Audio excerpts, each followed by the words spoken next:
Apito árbitro! Começa o Visitantes Esporte Clube. Com Bruno Santos e Arthur Crispim.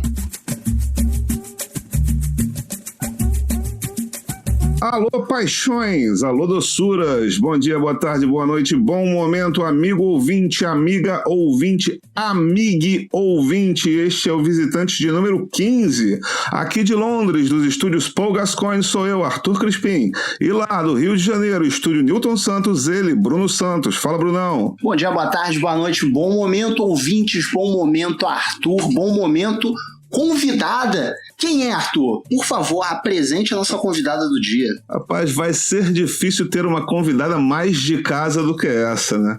Porque ela é diretora de arte, o seu disfarce, vamos dizer assim, excelente diretora de arte, não por acaso foi responsável pelo redesign do logo dos Visitantes, corintiana desde que se entende por gente, frequenta estádio há 21 anos e herdou o corintianismo do seu avô materno, cofundadora do projeto Joga Amiga, que é um projeto social focado 100% em futebol feminino que atua em diversas frentes.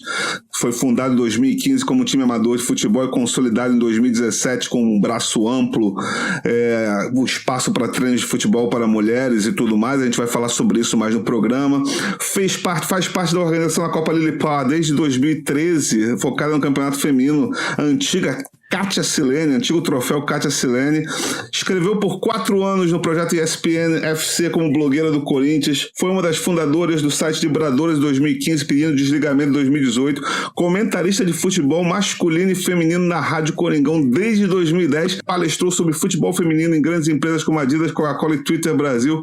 O currículo dela é pesadíssimo. Podia até chamar um intervalo comercial antes de começar o programa, certo, Nayara Peroni? Bom dia, boa tarde, boa noite. Eu esqueci ainda do mais importante, excelente tocadora de pandeiro. Agora sim eu fechei o currículo. Puta, cara, a gente tá bem... Boa noite a todos aqui.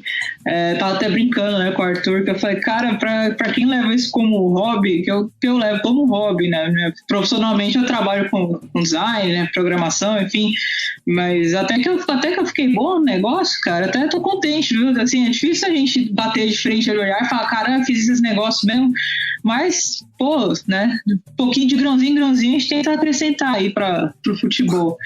E falando em pandeiro, eu dei meu pandeiro de presente pro filho de uma amiga que queria aprender a tocar pandeiro. Eu falei, não, vamos ajudar o moleque, né? Fazer ele... E aí ele virou, tá tocando bem pra caramba, tô tirando as músicas e tal. E eu falei, pô, fiquei sem pandeiro, meu aniversário é o mês que vem. Eu vou me dar um outro presente, só que aí o presente chegou hoje. E aí eu acabei de estar com ele aqui, ó, novinho, pandeiraço. Ah lá, ó. Já dá pra gente terminar o Visitante num samba hoje. Pois é, nem estreiei ele ainda. Vou fazer a estreia aqui no podcast. É isso aí. E hoje o tema desse podcast é futebol feminino. É isso que eu peço para as meninas. Não vai ter uma Formiga para sempre, não vai ter uma Marta para sempre, não vai ter uma Cristiane. E o futebol feminino depende de vocês para sobreviver. Então pense nisso, valorize mais. Chore no começo para sorrir no fim. E aí a gente começa logo. Eu vou começar aqui, Nayara, perguntando o seguinte. O Brasileirão de Futebol de Feminino está prestes a começar e o Corinthians, mais uma vez, é o grande favorito. Quem pode parar a equipe, além da Ferroviária? Difícil, né? Eu acho que as outras equipes mais tradicionais, elas sempre vão oferecer um risco, né? Você não vai chegar e atropelar um Kinderman, né? Vai passar o carro no Santos, essas coisas, assim, é mais difícil, né? E as equipes estão se reforçando também. Eu acho que, por exemplo, o Botafogo vem forte na Série A.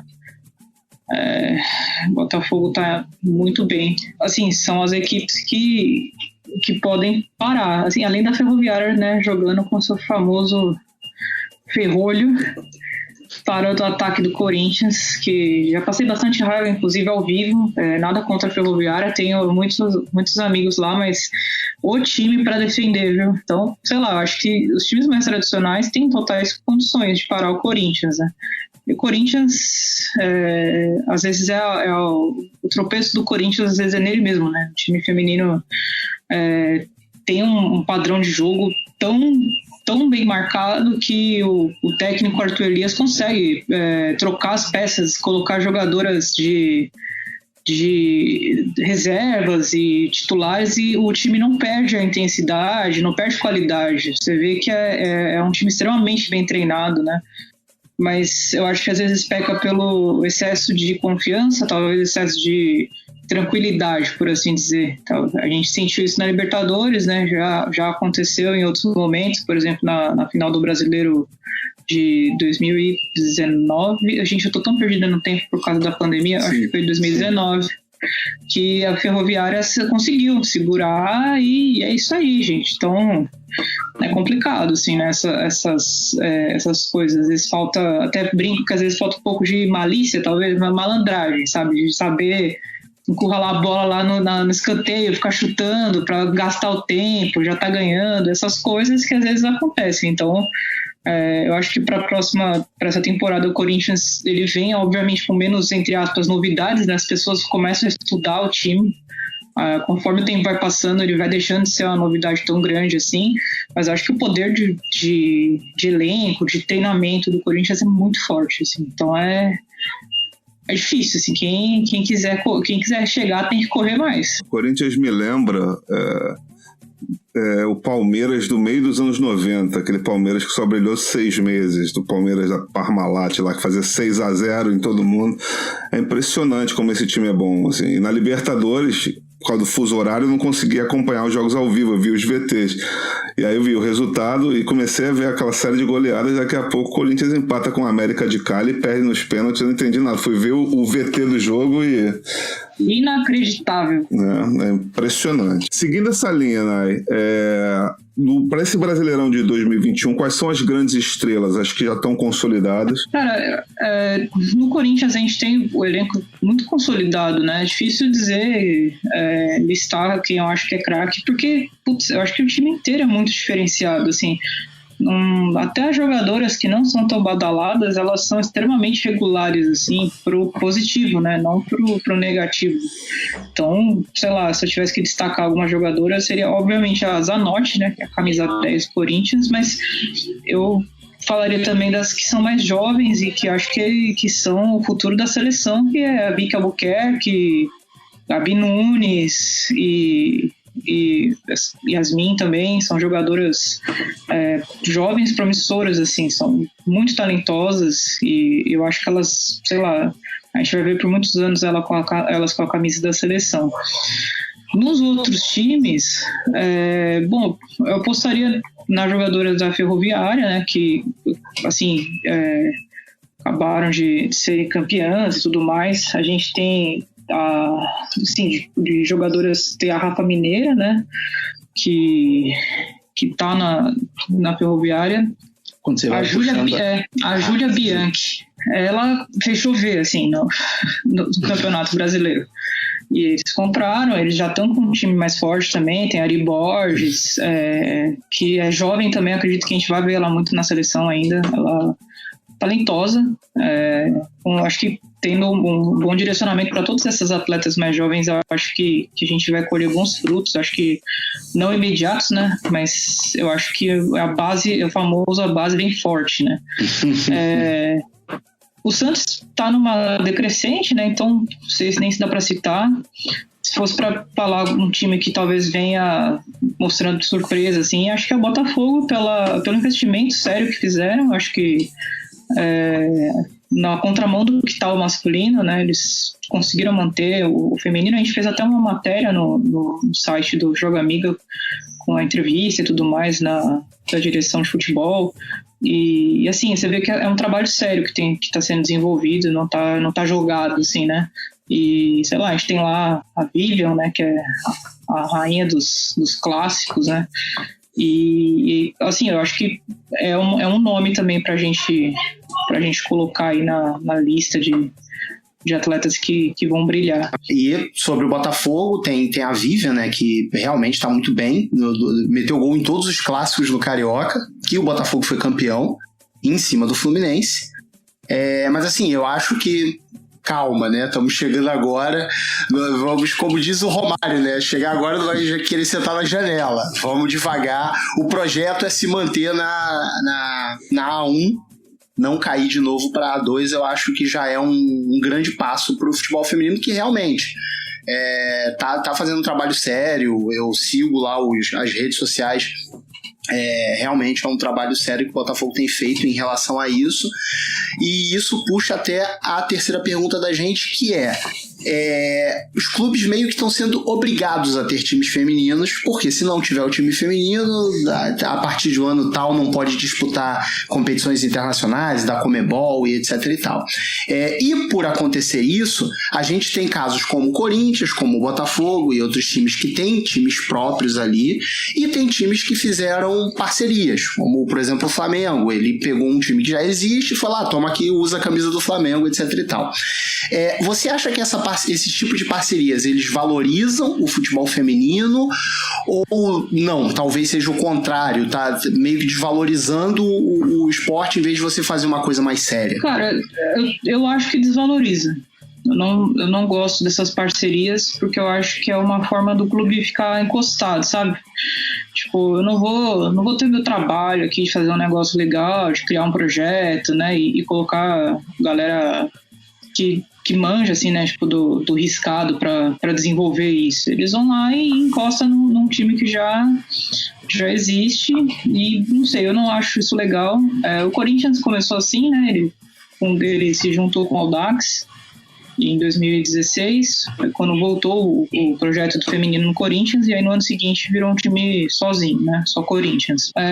Eu acho que não é benéfico para o time que o time, que geralmente são os times de camisa que fazem isso, né? A gente chama de time de camisa, que são os times do futebol masculino já consolidados no futebol brasileiro, então eles vão lá e acabam aportando a camisa a algum time. Eu acho que isso é ruim para o time de camisa e é ruim para o time que fica meio que alugado, né? Porque depois, quando esse time decidir sair, não dá para saber se eles vão levar as atletas, e aí, sei lá, você meio que perde também a chance desse time menor conseguir se desenvolver, né? Você vai lá, usufrui e vai embora. No caso do Flamengo, por exemplo, que é uma parceria com a Marinha, a gente até fez uma matéria sobre prós e contras, mas assim, no geral, não parece legal, porque quando o próprio clube que faz esse investimento, que cria esse projeto, existe uma responsabilidade muito maior do que, vamos cumprir tabela, né? Você quer estar lá de olho e tudo mais. E aí também esbarra numa coisa que eu sempre falo, assim, os dirigentes aqui, eles são muito burros, né? Essa é a palavra que a gente tem que usar. A gente vê, principalmente na Europa, obviamente por conta da FIFA, né? A gente não fala, a linguagem da FIFA é a linguagem do dinheiro. Então a FIFA quer que tenham 60 milhões de mulheres jogando futebol nos próximos 10 anos. Talvez esses prazos tenham mudado, né? Pandemia e tudo mais, mas é uma meta. E os times, obviamente, estão investindo na modalidade porque é um retorno. É um novo produto, né, que eles vão vender. Futebol é futebol e eles vão vender.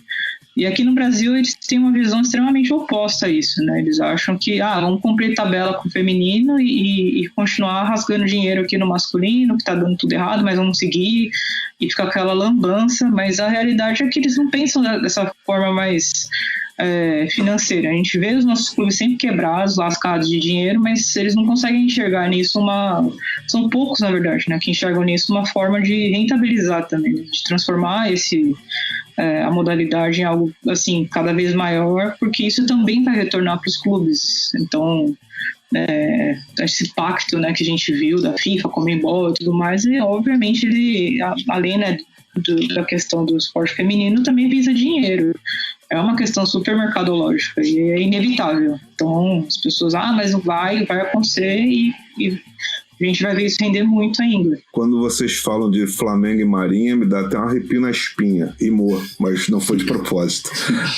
Por quê? Porque é uma parceria muito ingrata para o Flamengo também, por causa dos dirigentes burros, mas a diretoria do Flamengo ser burra, isso você já sabe daqui desde o número 1 desse podcast, né? Mas a questão também é muito interessante, porque teve um ano desse, o Flamengo acho que foi 3º lugar no Brasileiro, classificou-se para a Libertadores, não pôde ir porque a Libertadores batia com jogos mundiais militares. E o time do Flamengo representou a Marinha. E a gente sabe que esse dinheiro que das patentes, no episódio número 13 dos Visitantes, o Diogo Silva explicou pra gente como é que funciona um atleta que vira militar, né? E como é importante para o atleta que não é do futebol, do esporte assim de ponta, esse dinheiro.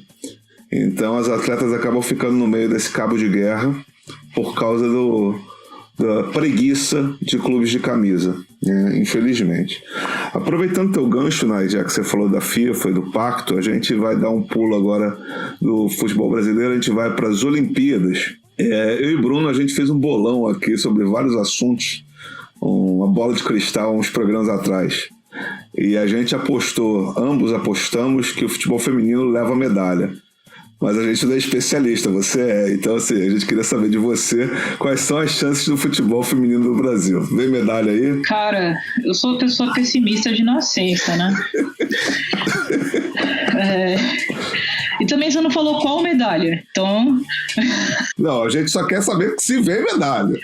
Olha, medalha pode vir, tá? Às vezes pode vir aquela, né? É o clássico das Olimpíadas. Esse bronze tem sabor de ouro.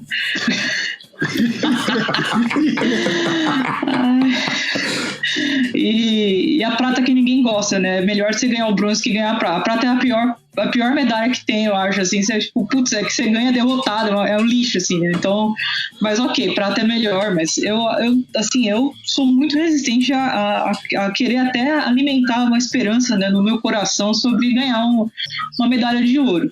Pode acontecer?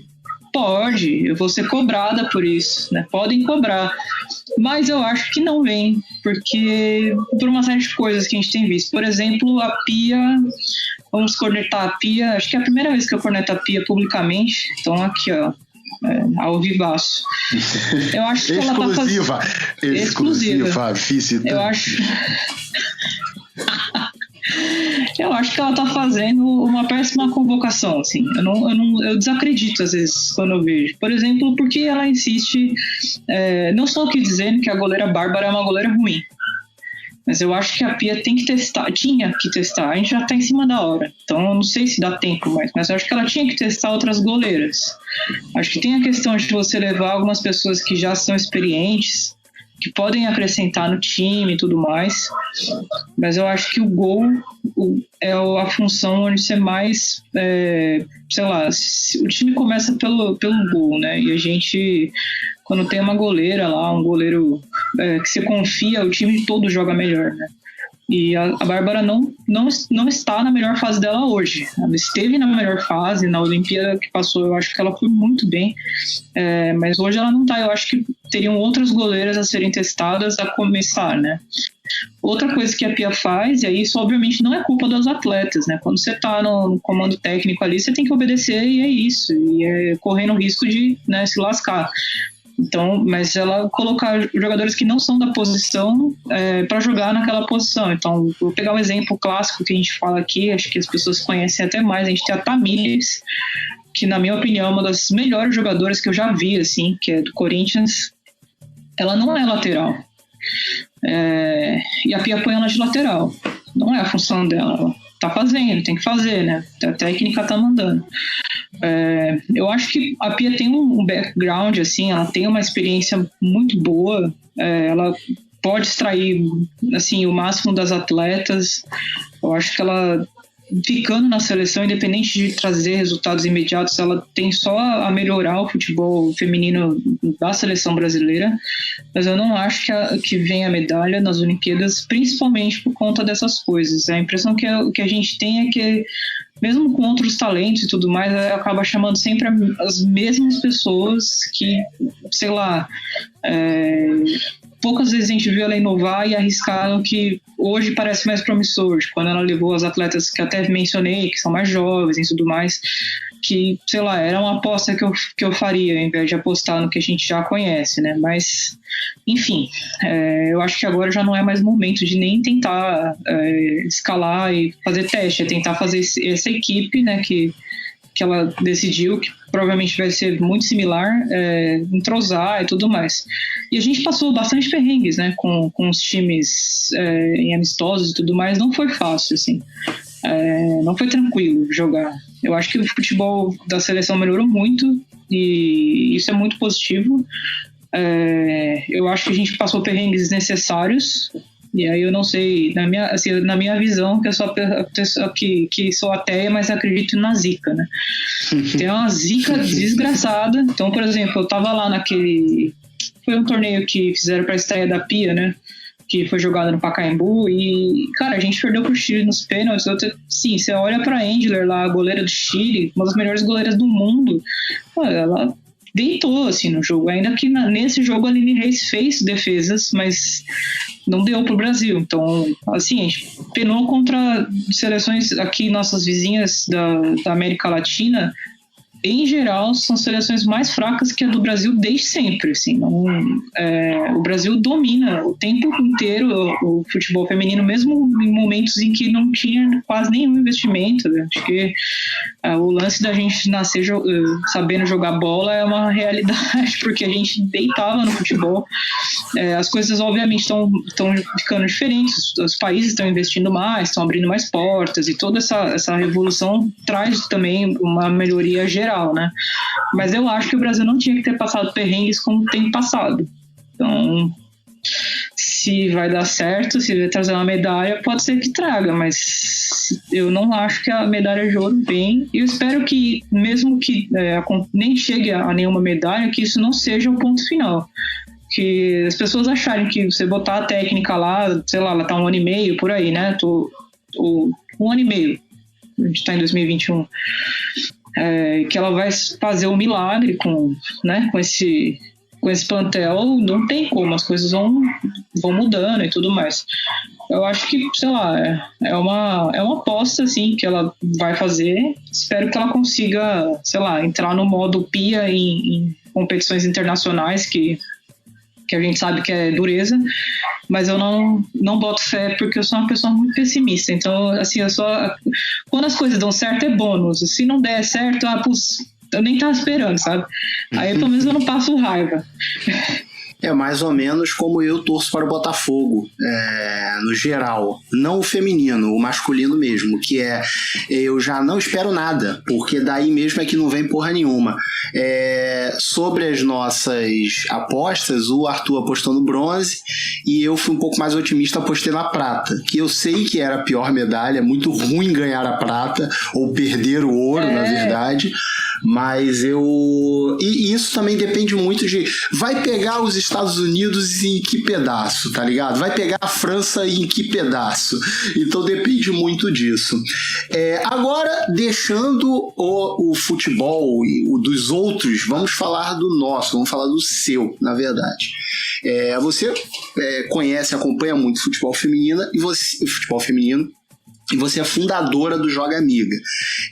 Explica pra gente, dá um resumão aí, o que é o Joga Amiga. O Joga Amiga, a gente chama ele de projeto social, embora exista ainda muita resistência sobre o uso do termo projeto, porque parece que é uma coisa que não está terminada. Está em andamento, mas eu enxergo ele dessa forma, porque ele está sempre em andamento, não quer dizer que não está terminado, ele só está sempre em constante mudança, né? E a gente começou esse projeto com base num time que a gente tinha criado, um time de futebol amador mesmo, com colegas e tudo mais, com amigas, para jogar campeonatos amadores aqui na cidade de São Paulo. E aos poucos a gente foi sentindo necessidade de treinar, e nosso time, assim, pessoas da minha geração, até de uma geração depois da minha, a maioria das mulheres não teve acesso a treinamentos, a conseguir jogar bola. Então você não tem base, você não é muito complicado, assim, você não tem base às vezes nem de jogar na rua, porque às vezes não dava para jogar, e é uma série de coisas que você enfrenta. Então você vai chegar nessa idade adulta, você gosta de futebol, você quer jogar, mas você não faz a menor ideia do que você tem que fazer. Aí você vai jogar mal, você vai se frustrar com os resultados. Acabou que eu fui atrás de um técnico na época, e a gente montou um espaço para o nosso time, né, o Miga FC, treinar. Só que o Big FC é formado basicamente de pessoas que são baladeiras e, né, a torcida vai pichar o CT se a gente for jogar a bola, na verdade, né? E a galera não se dedicava muito a treinar. Assim, a gente joga, a gente tem, eu digo assim, o time é muito talentoso, mas não treina. E acabou que esse espaço que a gente abriu foi acolhendo outros times e outras meninas, às vezes com um time inteiro ou com 2 meninas, uma menina que, sei lá, viu que tinha futebol e quis voltar a jogar ou aprender. E a gente formatou, assim, o projeto como ele está hoje. Então, isso aconteceu em 2017. A gente acabou que em coisa de, sei lá, acho que 1 mês e meio, 2 meses, a gente já estava com 30 alunas nessa turma. E encheu muito rápido, assim, acabaram chamando, e a gente começou a abrir outras turmas no mesmo modelo. Então, a gente começou dessa forma e, por ser um projeto social, ele não visa o lucro. A gente abriu justamente porque, sei lá, isso é uma coisa minha, da minha sócia, né, que ela também é cofundadora do projeto, e de todo mundo que está com a gente desde o início, que a gente tem essa visão que o futebol é uma coisa popular e tem que ser extremamente acessível, assim. Então, a gente tentou optar por um modelo onde o pessoal consegue jogar sem ter encheção, né, com gente xingando, ou às vezes um homem bêbado falando besteira no alambrado e tudo mais. Então a gente optou por levar para quadras que são quadras que você tem que alugar, não são quadras gratuitas, mas isso resolve um pouco desse problema. A gente tem pouquíssimas situações dessa, então é para deixar o lugar mais seguro e pagar um técnico ou técnica, né? Hoje a gente tem assim, 90% da nossa equipe são de técnicas de futebol, para dar aula do zero para essas mulheres. Então acabou que muita gente se encontrou lá, começou a jogar bola do nada, nunca tinha jogado, e muita gente que já jogava, às vezes jogou faculdade e tudo mais, ficou sem time depois e acabou indo para lá também. E aí o custo é baixíssimo, porque é basicamente como se fosse uma grande vaquinha, né? Um rateio que você vai pagar as custas.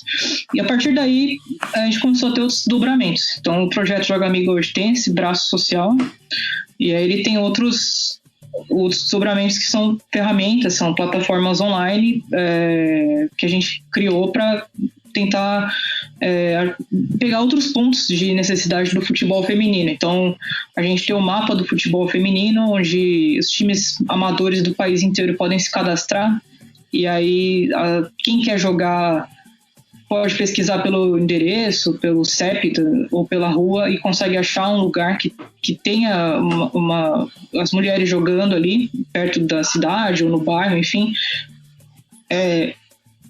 Então, assim, a gente está atualizando esse mapa mensalmente agora, nesse período de pandemia, e para ver se a gente consegue mais times, mesmo que o pessoal agora todo mundo esteja parado, mas isso ajuda muito. Então tem bastante histórias legais. A gente tem um time no Rio de Janeiro que tinha uma galera só que jogava junto, e acho que especialmente o Rio de Janeiro, depois eu vim descobrir, eu vou só fazer um spin-off dessa parte depois, mas especialmente o Rio de Janeiro tinha pouco lugar pra galera, pras meninas se juntarem e jogarem bola, né? E aí acabou que esse time se cadastrou lá e precisou abrir mais 3 horários. Então ficaram 4 horários de tanta gente que achou pelo mapa. E, enfim, acabou que muita gente também pelo mapa conseguiu uma visibilidade interessante, projetos que eu acabei conversando depois pessoalmente, que não são só futebol amador da galera se juntando para jogar e resenhar, mas são projetos formadores que trazem as meninas para dentro do futebol e tem base e tudo mais. E o spin-off sobre o Rio de Janeiro especificamente é que eu descobri que a galera não joga bola na quadra, eles fazem altinha na praia. E tá bom. E aí foi por isso que eu descobri que existe um número baixíssimo de gente que joga em time mesmo, porque as meninas vão tudo jogar. Eu falei, então não sei o que eu posso fazer, mas foi uma curiosidade interessante que eu descobri sobre isso. E aí a gente, no final do ano passado, lançamos outra ferramenta, que é uma plataforma de vaquinha online mesmo, só que 100% focada em futebol feminino, com apoio da nossa equipe. Então a gente parou um pouco essa ferramenta porque, enfim, as coisas estão todas paradas, o mercado está super parado, mas a gente já está com 8 times já para lançar dentro da ferramenta, que são times profissionais, que é a ferramenta futebolfeminino.clube, e são times profissionais que precisam de apoio. Então, a realidade do futebol brasileiro, na maioria dos times que não são até alguns da Série A, né? Mas acho que a maioria dos times que estão fora desse circuito dos times da Série A são, assim, eles sofrem muito para conseguir o mínimo. Então, o que eu costumava ver era time fazendo vaquinha, rifa, vendendo tranqueira, às vezes pedindo dinheiro no farol, na rampa de acesso do estádio, para formar o montante para disputar e pagar os ônibus e alimentação para a galera jogar bola. E vendo isso, a gente pegou e falou, não, vamos tentar, sei lá, trazer isso, direcionar isso para algo mais, sei lá, acessível, mais fácil, e enfim. Então a gente hoje, nessa ferramenta, a gente tem um suporte jurídico, que é para os times não tomarem calote e tudo mais, porque isso acontece com muita frequência. A gente tem o suporte de pessoal de marketing para ir atrás das empresas e tentar fechar parcerias. E também o pessoal vai poder fazer a doação na ferramenta direto, que aí é uma pessoa física mesmo, ou até jurídica, se quiser fazer uma doação pela ferramenta. E a gente vai tentando organizar as parcerias para os times e ver se, pelo menos, assim, um passo, ainda que seja um passo pequeno, seja o passo inicial para que não precisem chegar no ponto que estavam antes, que é ficar pedindo rifa e, enfim, para um time de camisas. São times que a gente vai subir esses times depois e tudo mais, pra gente ver que são times que são grandes, são times grandes. E assim, é uma coisa triste, né? Então a gente decidiu fazer uma ferramenta que de alguma forma a gente conseguisse ajudar. E fora isso, a gente tem o nosso portal de conteúdo, que a gente trabalha nele mais com artigos, com opiniões ou matérias especiais. Hoje a gente tem equipe de redação fazendo isso também, então de vez em quando tem alguns furos de notícias legais, mas é uma parte também de desenvolvimento que a gente está trabalhando aos poucos nela. E agora mais focadas nessa questão das ferramentas, tem mais 2 ferramentas legais aí para sair, mas ainda não saiu, porque o dólar tá alto. Nai, aproveitando o que você falou dessa ferramenta do crowdfunding e que tem vários times nisso, o Joga Amiga, também conhecido para os amantes do Joga Amiga como o Migão, tem um piloto, né? E esse piloto foi com o Ibis para o Campeonato Pernambucano de Futebol Feminino. Eu queria saber de você como é que surgiu essa parceria entre o Joga Amiga e o Ibis e qual o resultado até agora, como é que tá rolando?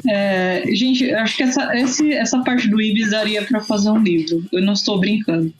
É uma coisa assim, foi uma coisa surreal na minha vida, que eu jamais imaginei e aconteceu. Acontece que faz tempo já que eu sou uma pessoa bastante indignada, né? Eu todo dia acordo indignada, às vezes acordo mais. Mas eu já acordo no padrão que eu tô sempre indignada com as coisas. E aí eu vi essas coisas assim, de time pedindo, time desesperado. Eu falei, puta, tá errado isso aí, cara, tá errado, não é possível. Todo dia assim que acordar e falar, esse negócio tá tudo errado, vamos resolver isso aí. E aí que eu, no ano passado, em 2020, só para me situar no tempo. No começo do ano teve umas chuvas muito fortes, né, em Minas Gerais, que acho que foi o estado mais castigado daquela temporada de chuvas. Teve uns alagamentos bizarros e deslocamento de terra e tudo mais. Numa dessa, o time que jogava o acesso para chegar no Campeonato Mineiro, ele tinha jogado o Campeonato Mineiro no ano anterior, acabou sendo rebaixado e ia disputar o acesso novamente. Teve o CT, que é uma área que a prefeitura local tinha cedido para elas jogarem, destruído. Assim. Então, todo o material delas, tudo desse negócio estava lá. E foi soterrado. E aí eu recebi depois fotos do pessoal lavando os troféus antigos, lavando chuteira que deu para recuperar, mas foi um negócio muito trágico, assim. Teve desabamento, estragou bolas, furou. Nossa, assim, você olhava e só via só o pessoal chorando, assim, porque acabou com o mínimo que elas tinham foi destruído. E eu falei, isso chegou até mim via Twitter, eu li, eu falei, cara, isso tá errado, vamos resolver. Aí entrei em contato com a moça, a gente ia tentar fazer um tipo de vaquinha, alguma coisa para arrecadar fundos e ia bancar para elas um uniforme para todo o time e tudo mais. E eu ia ver o que eu conseguia depois, né, por fora, porque a gente começou o ano de 2020, não estava tão das pernas, assim, financeiramente, estava puxado. Não que hoje esteja bem, mas estava mais puxado, principalmente porque a gente estava com os treinos ativos, então isso gera um custo operacional também. E acabou que começou a pandemia. Então, tudo parou, inclusive a proposta que a gente tinha feito para esse time, o time também não tinha o que fazer. Passou muito tempo e aí, de novo, apareceu nas redes, né, o time do Ibis pedindo vaquinha. E aí eu falei com a minha sócia, né, falei, olha, a gente tinha conversado, né, de ajudar esse time de Minas Gerais, não deu certo, falei, a gente podia tentar, na época... eu até tinha oferecido outras coisas, minha sócia falou, não, vamos fazer. E aí a gente entrou em contato com o diretor de futebol do Ibis e ofereceu essa ajuda. Então, assim, a vaquinha do Ibis, eles precisavam de R$10 mil para conseguir fazer as viagens do Campeonato Pernambucano e alimentar as atletas. Isso não considerava outras coisas tipo alojamento e salários, por exemplo. Obviamente a gente não ia conseguir chegar nesse montante, mas a gente conseguiu arrecadar, a gente vendeu camisa e uma série de coisas e a gente mandou para elas esse valor, um valor para elas conseguirem confeccionar os uniformes, né? Fazer o cadastramento das atletas no BID, isso tem um custo, porque às vezes quando é transferência também tem um custo extra. E aí pagar os ônibus, né, de viagem, alimentação para as atletas e assim, era basicamente o kit simples, né, mas que desse para elas conseguirem jogar, porque perigava do Ibis não jogar o campeonato, então iam ser só 3 times jogando. E aí eu falei, não, tipo, as meninas, a gente conversou muito e elas tinham esse sonho de jogar bola e jogar um campeonato estadual e tudo mais. Falei, cara, vamos tentar. E isso foi meio que o carro-chefe da ferramenta do futebol feminino.clube, né? A gente falou, olha, a gente tem que mostrar que isso funciona. De alguma forma, a gente tem que mostrar que dá para fazer. Então, desde o primeiro instante, quando a gente foi conversar, e assim, nunca o objetivo foi, vocês têm que ganhar porque ganhou um patrocínio aqui de uma ajuda para vocês, né? Nunca foi isso. O pessoal, tipo, vamos fortalecer as meninas... o sonho dessas meninas, né? Fazer elas jogarem mesmo. E aí o Ibis se cadastrou lá e conseguiu pagar a tempo os custos de cadastro das atletas e tudo mais e entrou no Campeonato Pernambucano. E aí, bom, a gente teve várias... acho que foi um dos campeonatos regionais mais conturbados que a gente teve no país por conta da pandemia e outras coisas, assim.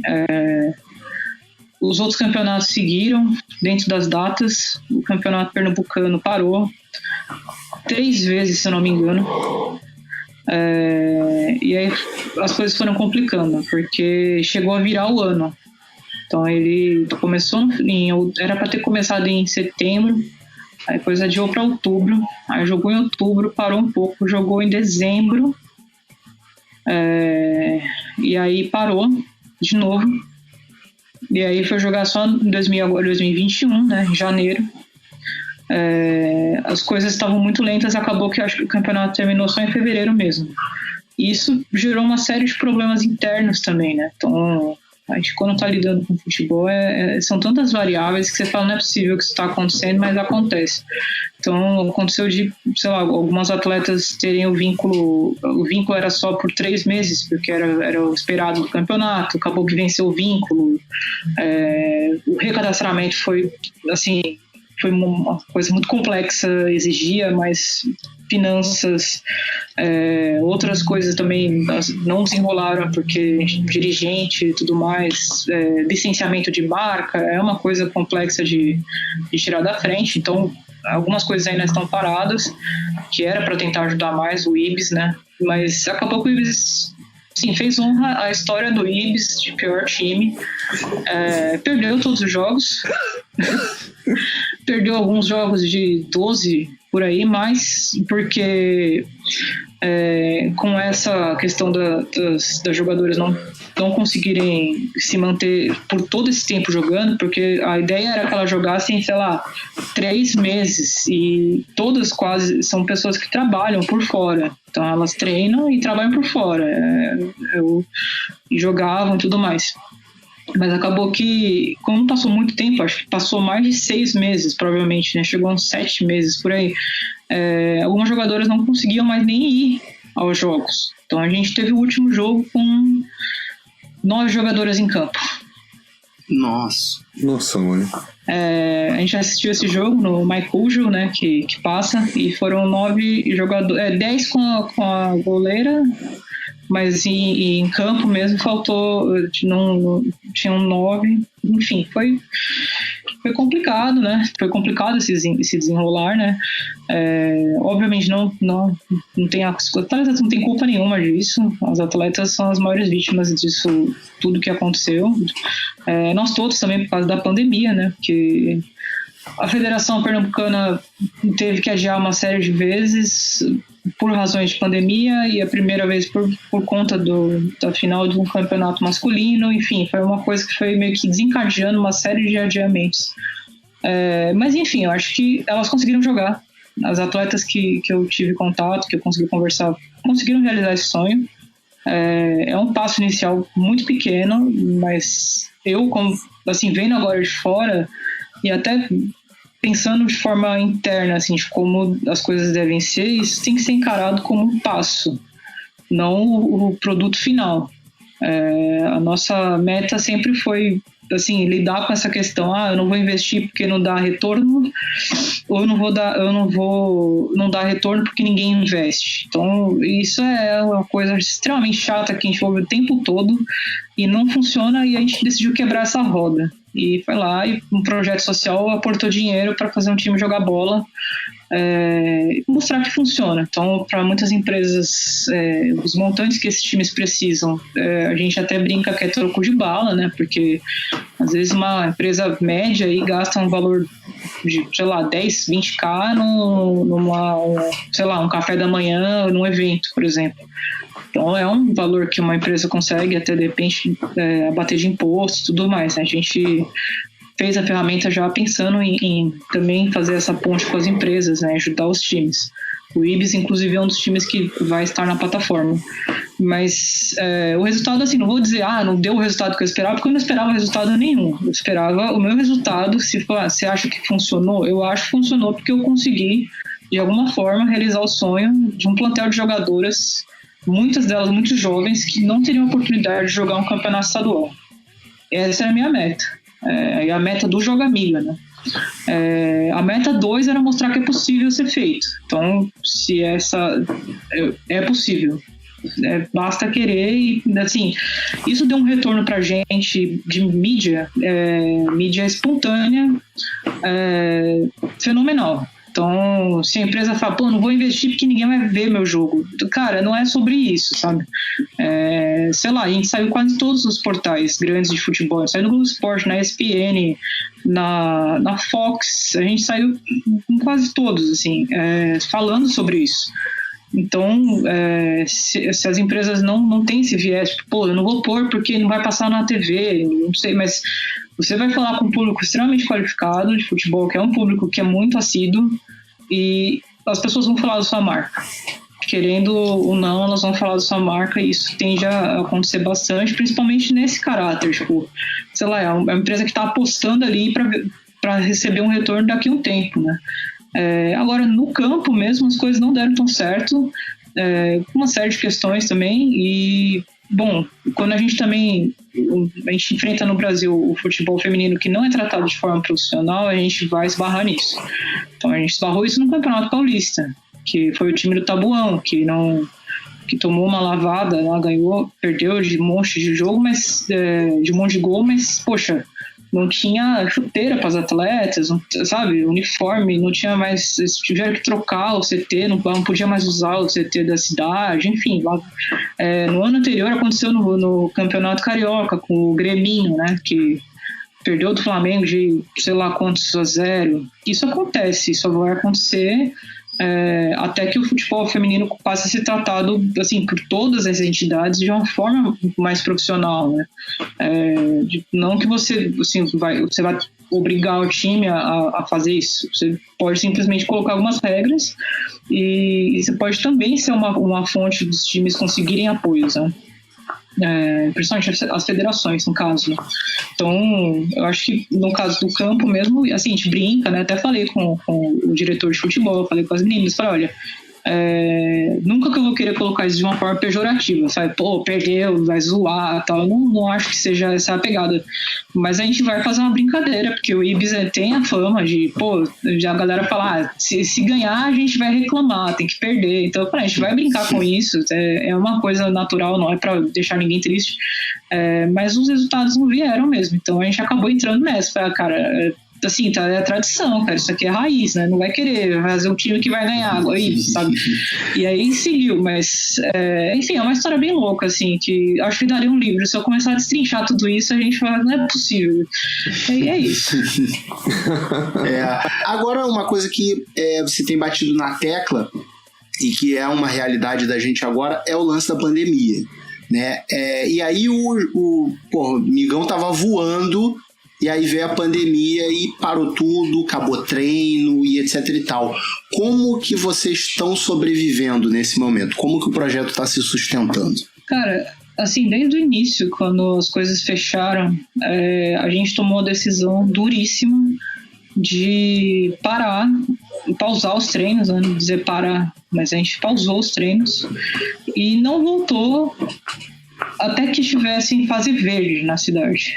Então a gente teve só 2 meses de treino em 2020, depois da pandemia, né? Antes a gente treinou até março, aí teve o lockdown, e depois a gente treinou só em novembro e dezembro, que quando a cidade estava em fase verde, com pouquíssimas contaminações, já tinha baixado bastante a curva, e a gente foi super aos poucos, assim, a gente decidiu não voltar com tudo. A gente falou com quem topava, porque a gente achou natural que as pessoas também não quisessem se expor, mesmo com o baixo risco naquela época, né?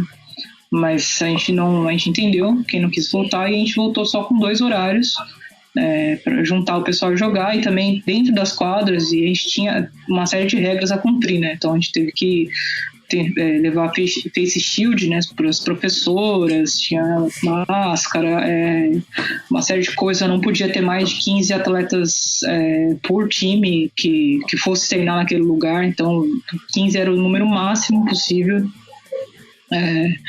E aí, enfim, a gente colocou todas essas questões, o pessoal mesmo assim quis, então a gente jogou 2 meses e parou novamente. Então quando chegou em janeiro a gente parou e não tem mais treinos, até pelo menos a gente ter vacina, né, e tudo mais. Isso prejudicou bastante a gente no sentido que algumas coisas a gente conseguia gerar caixa e tudo mais, dentro do projeto, que é com a venda de camisetas, dos campeonatos e tudo mais, que são coisas que ajudam o caixa a melhorar.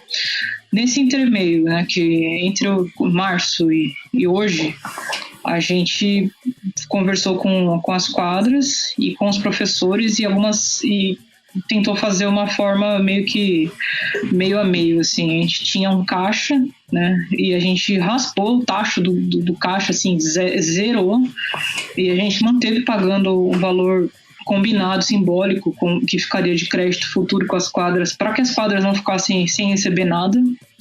A gente foi, na maioria das quadras que a gente tem várias quadras alugadas aqui na cidade e também nas subsedes, né? A gente foi o único, pelo menos assim, na maioria delas, a gente foi o único cliente que manteve pagando. Todo o resto decidiu não pagar, nem fazer vaquinha para ajudar o pessoal. E, enfim, isso obviamente prejudicou as quadras. Uma das quadras que a gente joga, inclusive, abriu falência esse ano, o que é uma tristeza, porque é o lugar que a gente se reunia desde o zero, foi a primeira quadra que a gente jogou. Então tem uma memória afetiva muito forte com aquele lugar e, enfim, já era. A gente manteve pagando salários dos professores, todos. Mesmo os outros, a gente tem um preparador de goleiras e a gente tentou fazer treino online, tipo, não tem o que fazer. Eu falei, vamos pagar para todo mundo. A gente manteve eles sendo pagos e com os treinos online também, que os atletas estavam ajudando. Então aí foi uma parte meio a meio que a gente tinha de restinho de caixa ou com venda de camisetas que a gente estava fazendo na época, e meio com o pessoal que estava ajudando. Mesmo tinha meninas que não jogavam o treino online, mas pagavam o valor mensal cheio, que é como se elas estivessem jogando de fato para manter o salário da galera. Isso ajudou bastante e, a gente não queria deixar eles assim, né, na mão. Então, por esse longo período isso aconteceu. Agora, nessa virada de ano, as coisas pioraram muito, né? Então, o pessoal não aguenta mais fazer call, fazer treino online, não aguenta mais nada de internet. Então, a gente está num momento super saturado. Nem esses lives de show, essas coisas, as pessoas não têm, ninguém aguenta. Então, a gente entende que ninguém queira treinar. Os professores também entenderam que a gente não tem, a gente realmente não tem o que fazer.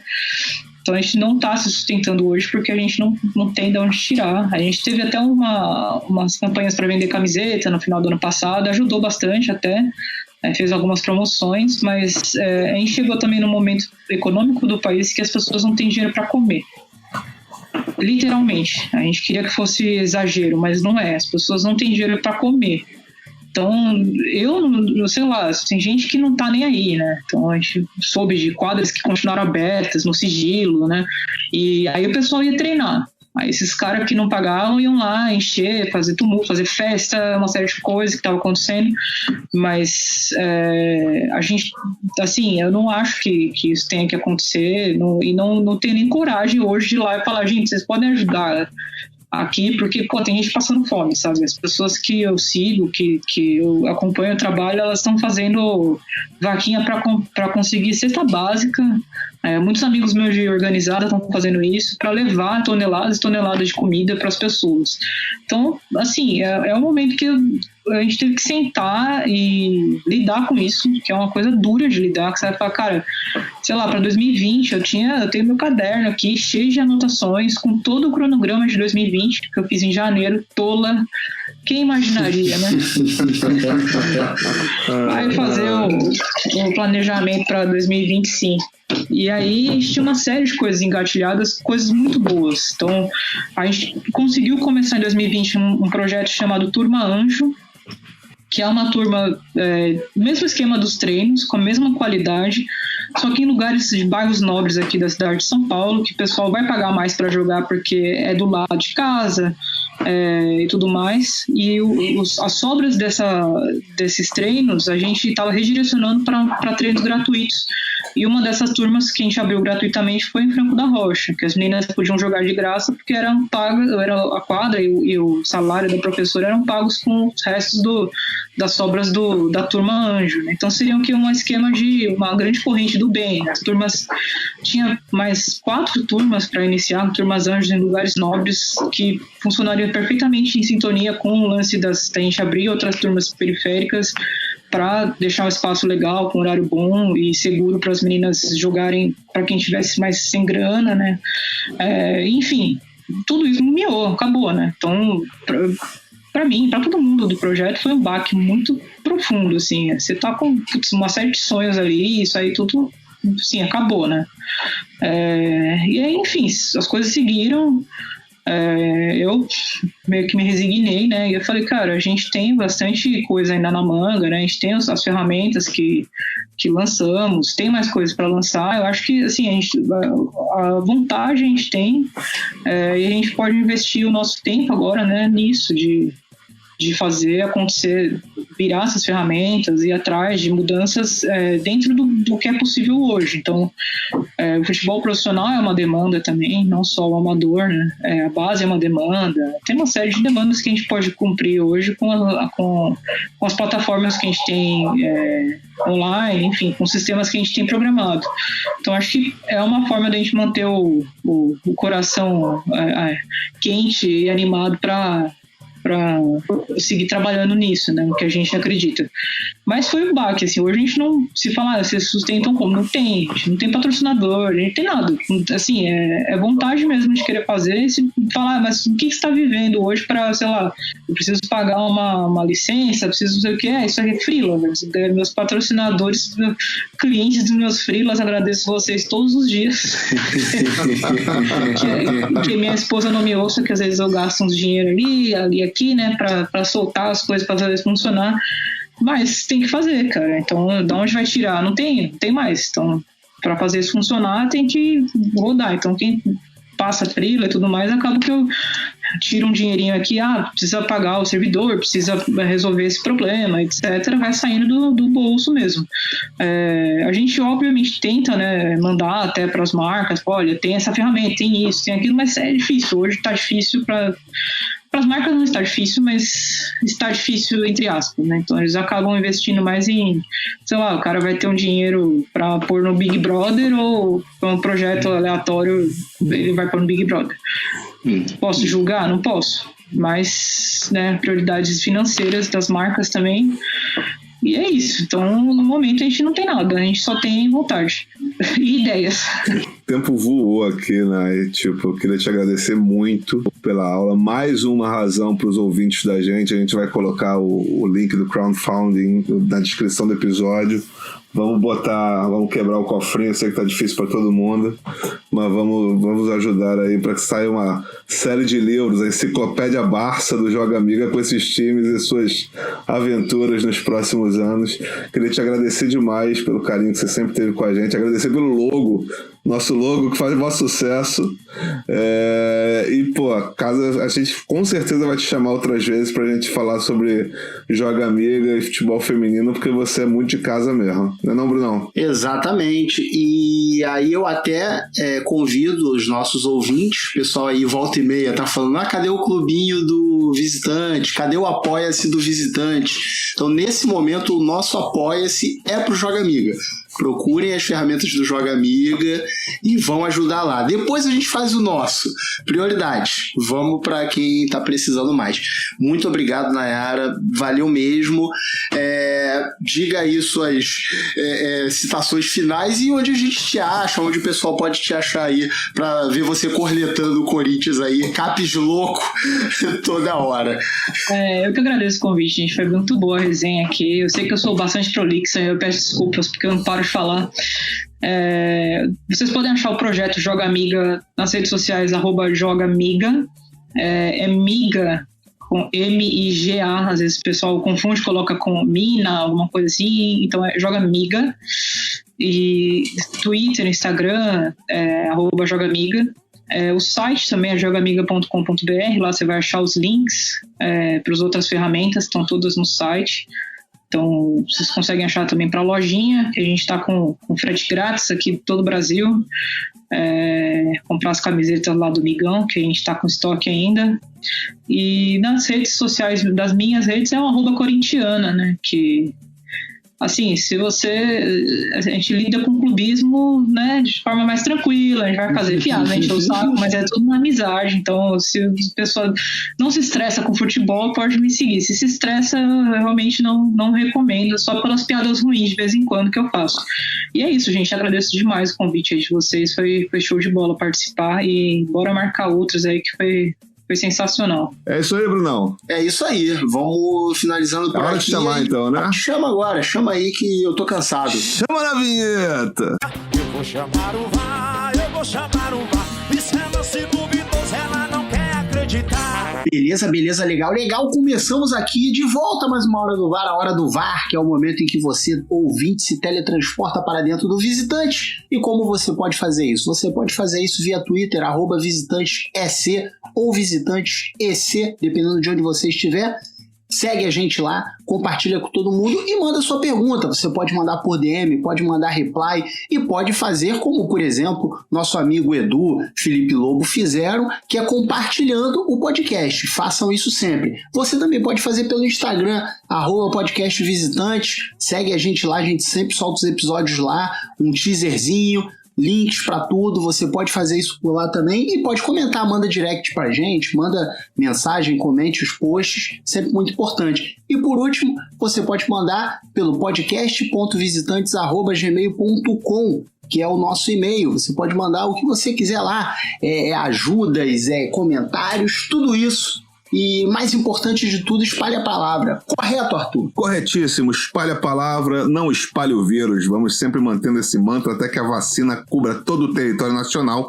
E alhures, né? Você pode mandar qualquer coisa por e-mail, mas não mande correntes e nem aquele e-mail do príncipe nigeriano, porque nessa a gente não cai. Exatamente. E em relação a gente sempre manter essa fala que o Arthur sempre dá, né, pra gente não espalhar o vírus, provavelmente a gente vai manter isso até, sei lá, o episódio 200 do podcast, a depender do governo brasileiro.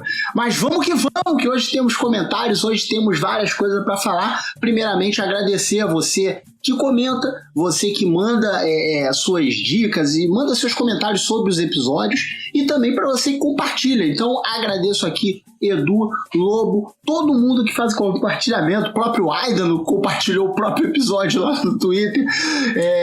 Valeu. O Diogo também, o Diogo fez um compartilhamento direto pelo Instagram. Muito obrigado, amigos. Compartilhamento sobremaneira útil. Muito obrigado. Exatamente. Temos aqui comentários, Arthur. Eu vou fazer alguns comentários aqui, depois você fala sobre eles. Temos, por exemplo, o Mike Ramalho, que mandou pelo Instagram. Ele mandou uma pergunta, a única pergunta que a gente tem e que não tem a ver com podcast. Mas como ele fez pelo Instagram do podcast, eu vou responder essa pergunta aqui que ele pergunta: por que o Bruno não permite resposta aos seus tweets? E essa resposta está no Reclameria de número 58. É só você ir lá, ouvir o episódio e essa resposta está lá. Não vou me alongar muito aqui porque não tem a ver com visitantes, correto? Isso me lembrou do tempo que eu era adolescente, eu comprava a revistinha da Mônica, do X-Men. Aí tinha o quadrinho lá com asterisco aí. Tipo, remete à revista X-Men 59. Só que eu comprei a revista 78. Aí você ficava pé da vida. Porra, não vou saber o que tá acontecendo. Mas graças a Deus o Reclameria é mais fácil de você achar. Vai no seu Spotify e fala no Reclameria. Exatamente. E na descrição desse episódio vamos colocar o link desse episódio específico para você ter a sua pergunta respondida, caro Mike Ramalho. E aí temos aqui, por exemplo, o Pablo, que mandou aqui um bom momento e mandou aqui emojis de musiquinha. E ele disse assim: sensacional a história do cara. Ele está se dizendo do Diogo Silva. Sobre o jogo também temos o comentário da Maria Helena, que fala: maior bonzão esse último visitante. O homem é brabo, gostei demais. Ele é foda. O Gleison também comenta: o que deu uma animada mesmo foi o Visitantes com o Diogo Silva. Mandou benzão na pergunta sobre a perda da medalha no último segundo. Eu estava assistindo, fiquei triste demais por ele. Eu só teria aproveitado o fato dele ter dito que fez natação para relembrar o episódio com a Maíra e perguntar sobre o racismo na modalidade.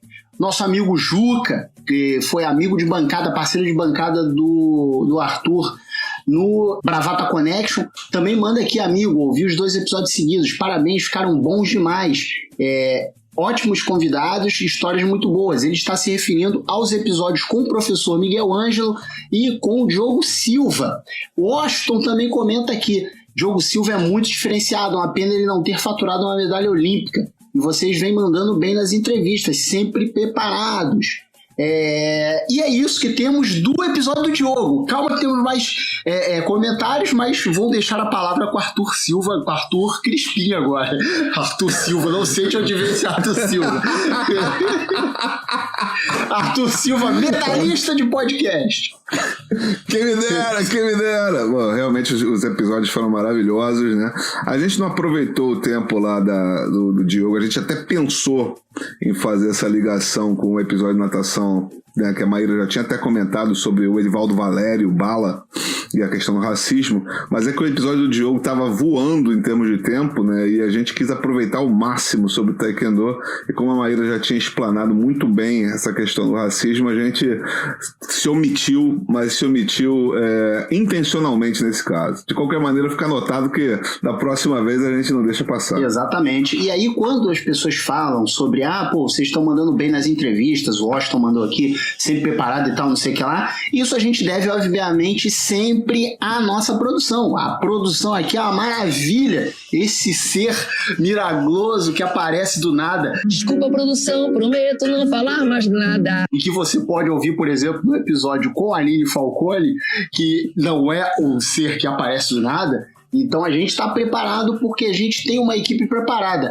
E essa equipe, ela é Bruno Santos com a sua voz e Arthur Crispim com praticamente todo o resto. Essa é a equipe que a gente tem aqui no Visitantes. E vamos lá, tem um comentário da Maria Helena aqui que eu acabei deixando passar sobre o episódio do Professor Miguel, que ela diz que ela gostou muito, e aquele lance da foto com o presidente ela já tinha ouvido, mas foi legal relembrar. E ele é muito gente boa, realmente, professor Miguel Ângelo, muito gente boa. Diferenciado, um cara fantástico. Com certeza. Pô, assim, adoramos ter gravado com ele, foi muito bom. O Marcelo Guedes, ele aqui no Twitter, mandou um ADM pra gente e disse o seguinte: parabéns pelo programa com o Aidano, programaço. Amo escolas de samba e futebol. Logo, me acertou em cheio. Abraços e vida longa ao podcast. Diego Tintim mandou também pra gente: que programaço, gostei demais, sobre o programa do Aidano. Assim, foram programas maravilhosos, não querendo desfazer os outros programas que também foram maravilhosos. O Edu, por exemplo, Starling, ele mandou pra gente que o episódio do Felipe Lobo sobre Libertadores foi muito bom. A gente teve vários comentários também sobre da Maíra, da Aline, o do Ticas, o Chico também. Então todos os episódios são muito bons, assim, a gente escolhe os convidados a dedo, então fiquem tranquilos que todo episódio vai ter uma parada diferente, vai ter uma parada legal pra vocês, e os que vêm aí pra frente com certeza vão ser muito bons também. Certamente. E com isso, eu acho que é a hora da gente meter o pé, certo, Brunão? Exatamente, acho que a gente já se alongou demais, vamos ficando por aqui, e você continue sendo nosso ouvinte, espalhe a palavra, continue compartilhando, e até semana que vem. Um grandíssimo abraço. Esse podcast é uma realização da BSC Produções.